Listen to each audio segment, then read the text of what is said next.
Now, one of my sources is incredibly knowledgeable about this and was in as late as 2016. And he said that this was a real issue that went across Obama's desk.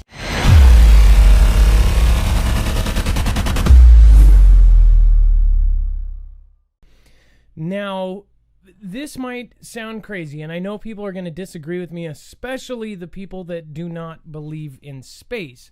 But what a actual good source said, that these lights that are coming from the moon, which this isn't the first time. I don't know if you guys know this, but over the last at least 6 years on YouTube, several videos have surfaced of different things reflecting off of the moon. Now, some people believe that they've had a base up there for a long time. There's a lot of things that go into this. So obviously, China, for the first time, went to the far side of the moon. I covered that just a few months ago. I don't even know if it was that long ago. Israel all of a sudden wanted to go to the moon. Everybody's going to the moon. We had our government say, we are going to go back to the moon by 2024, without explaining really why. There's no space race. If we already went to the moon, why would we go again? I believe there's a lot of weird stuff around the original moon landing, but as far as the current technology, if they didn't know how to go to the moon by now, then they are probably the biggest morons ever, considering the computer that was supposedly in the moon lander then, which carried humans and landed on the moon, supposedly. The computer was as big as a chip that is in a birthday card that you open up at the grocery store now. You're literally talking about the chip that you open up and it sings happy birthday to you, happy birthday to you, and you close the card and it turns off. That was as complicated as the computer on the lander that they say landed on the moon. That was originally. I don't believe a lot about it, and obviously a lot of us have talked about this for years and years. It's a big conspiracy, right? But as far as now, I firmly and 100% believe that they are not only on the moon, but they are doing several projects. Now, I have talked about this, and now I'm starting to get some vindication, and I am starting to actually be able to prove it to people. As far as the asteroid, I've been talking about this kind of stuff for a while. Mainly, there's a few events that people ask me, what do you think is going to happen first? Do you think it's going to be WW3? Do you think it's going to be Cascadia? Do you think it's going to be the super volcano? Do you think it's this? I don't know which one of those will come first, but what I do know is I believe they have tracked something, and not only tracked it, they have found out that it is going to hit Earth, but maybe not on this time around. Now, China and other countries have all been working on a secret joint project, which now recently came out as China's. But I have found out from several sources that this is a project that also Russia was working on with China. Now, I covered this when it came out. China has lasers that can shoot space junk out of the sky. This is the same time that U.S. ships are putting the Project Helios on a Navy ship. Now, this is a laser that can actually knock a missile out of the sky. There is also a lot of different news about the technology in solar flares, and then all of a sudden, boom! And I'm talking not solar flares, I'm sorry, solar sails. So there are several theories on what they could do to get to light speed or to go faster through space. And one of the theories was to put these solar sails that are basically huge solar sails, and the pressure of the sunlight would push it through space. And since there's no atmosphere, supposedly it would just keep going faster and faster and faster and faster. Now, say Apophis is not going to hit in 2029, but say they have tracked it where it loops around and it does hit in 3036. Now, it only makes sense for them to make a plan to try to get on Apophis and do something to make sure it does not hit the second time around. Now, one of my sources is incredibly knowledgeable about this and was in as late as 2016. And he said that this was a real issue that went across Obama's desk. At least that's what the claim is. And what Obama had to do when flipping over, actually had to talk to President DT about this subject. And this was one of the subjects that they had in their first private meeting after the cameras rolled off. They actually went down. They had to they shut all the way up. They went into a secret room. There was no cameras, no nothing. And they talked about several things. One of which is, if this thing is going to come by and not hit us in 2029, they would have to come up with a plan and fast. It might sound like a long time away, but if you're talking about an operation like catching an asteroid and trying to do something so it doesn't come back on the second time around, then that would be quite an operation. Everything that we have seen in mainstream leads us to believe that they are desensitizing us to asteroids. I've said this every single day. All of a sudden, everybody talks about asteroids every day. Now, everybody's trying to go to the moon. Even people are working together. That is the one place that we are at peace. Now, some people could say that this is probably some sort of gimmick to get us to go into the one world order and team up and go against the big Apophis, the world-killing asteroid, and then all of us will be friends and we'll go under one currency and one love and all that, whatever. But as far as the theory that they came up with, that an actual meeting took place about Apophis, was that they would put these solar sails on Apophis, or they would try to heat up the surface of one side, try to do something. I mean, they were brainstorming about everything. They were literally thinking of anything they could do to change the course of this thing. Now, the solar sails pushed on one side, that makes sense, at least how they make it sound on satellites, but on an asteroid, would that work? Would they be able to basically attach wings to a turd and make it turn? I don't know. But what I do know is I've been saying this for a year and people have been saying I'm crazy or that I'm stupid. But just watch. When it comes out to be mainstream news that Apophis is being tracked to hit on the second time around, there will be vindication there. So, and who knows, maybe it's some big psyop to make us all hug each other and say, okay, let's work together. I don't know. But what I do know is whatever is going on, something is happening on the moon. It says, what are those mysterious flashes on the moon? One astronomer wants to find out. Meteor impacts, sparkling moon dust, the astronauts' golf clubs? Whatever they are, random weird flashes of light on the moon have puzzled astronomers for years. One intrepid German astronomer decided it's time to find out what they are. So these so-called transient lunar phenomena have been known since the 1950s. Like I said, this is not something that is new, but they have not been sufficiently and systematically observed long-term, said Hakan KL, a professor of space technology at the University of Würzburg, in a statement.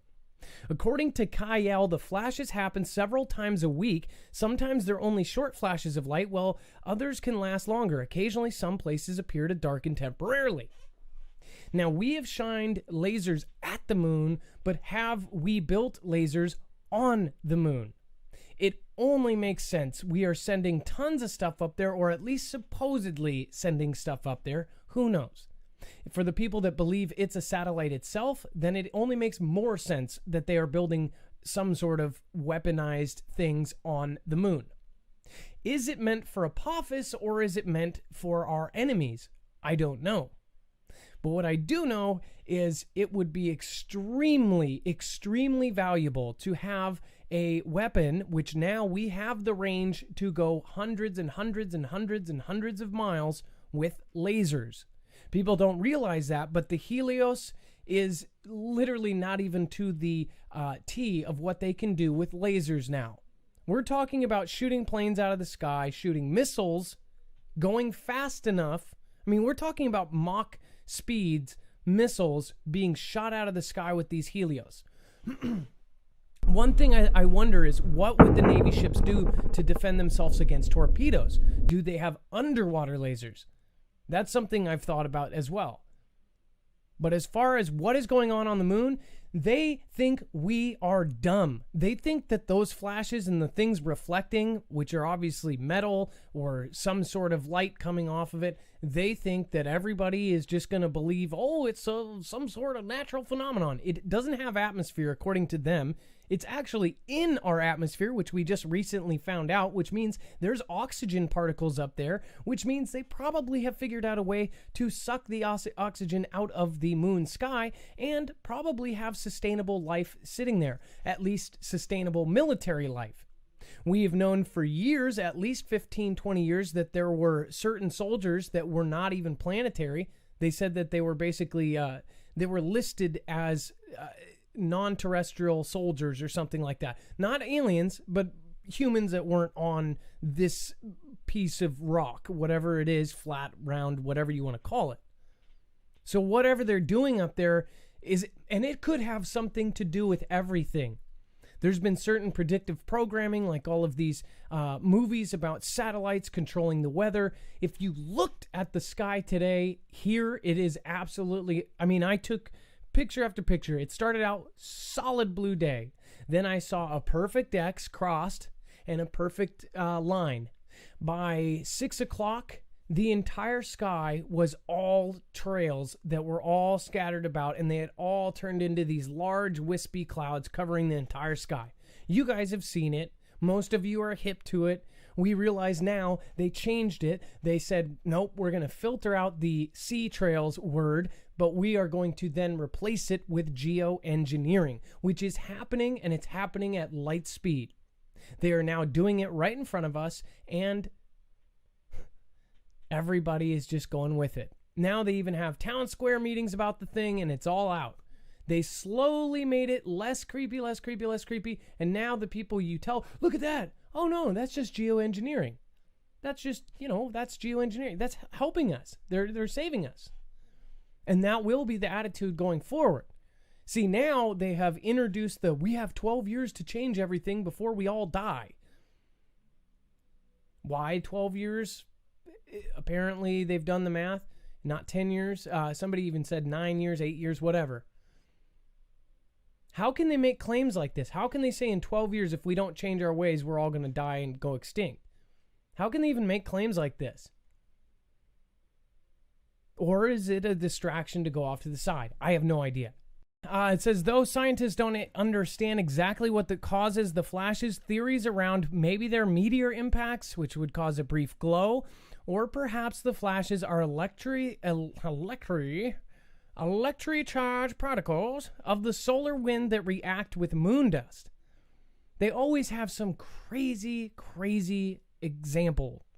Another theory, moonquakes. So we've heard about the moonquakes. Seismic activities were also observed on the moon. KL says, when the surface moves, gases that reflect sunlight could escape from the interior of the moon. Yeah. Let's go with that one. This would explain the luminous phenomena, some of which lasts for hours. They always have a very clever scientific explanation other than, it was some big-ass piece of metal that reflected the sun. I don't know. I mean, it just, when you see the videos, when you see the different things over the years, only one of them has been colored that I saw, but most of them are straight-up metal reflecting off the sun or something of that nature. Either way, if you have a theory of what it is, please let me know. What I do know for a fact, though, is that this was something that was talked about not only with our previous prez, but our current prez, and with Apophis, and with the idea of putting things on the moon as a defense mechanism. Russia also talked about this publicly, saying that they basically joked about putting lasers on the moon to be probably the best defense system anyone has ever had. We've got China going to the backside. We've got Israeli landers crashing mysteriously. I don't think they crashed. I think they landed. Who knows? Maybe that's the flash of the light. And you have countries that just haven't, why are they going to the moon? Unless they need something. We don't spend that much money. We don't make a race out of it. We've already supposedly gone to the moon. Why do they need to go back? There's got to be some sort of either insidious or resourceful thing that we are going for, or it is a part of planetary defense. And we just happen to start a space force, and nobody thinks that it's something other than just a gaseous fart out of the moon. I don't know. Again, there's a lot of things. So again, I'm going to open up the phones after a couple more stories. I'm going to split up the news. Any story that I read here tonight, we have taken the time and we've loaded it up on marfooglenews.com. That means that anything that we say here is backed up by a physical link that you can go and see. As far as, well, I guess any article that we talk about. EMP Shield is the world's first and only military-tested EMP protection device. This was actually suggested in the EMP Resilience Report by the Department of Homeland Security. This is multiple times. It could be hit. They tested it. They stopped at 42 times. So it can handle 42 plus EMPs. And it blocks against CMEs. So if this is a natural occurrence, a coronal mass ejection, they all have different lengths of time that they hit us. This can protect it. And not only that, this isn't just for your home. You can get this installed in apartments. You can even get them installed. There's different models for the cars and generators. You get $50 off each device with this. Go to marfooglenews.com/EMP, or you can actually go to empshield.com/Marf. You want to know what's going on? What's really going on when it happens? Go to marfooglenews.com and get Marfoogle alerts along with a Discord invitation where you can find your local state group and get together with the Foogle Fam. You'll find fast friends where you'll share prep and intel, and there's even special groups for former and current military. But don't try and steal the valor of those who have really served. It won't go well for you. The Marfoogle Fam is waiting for you.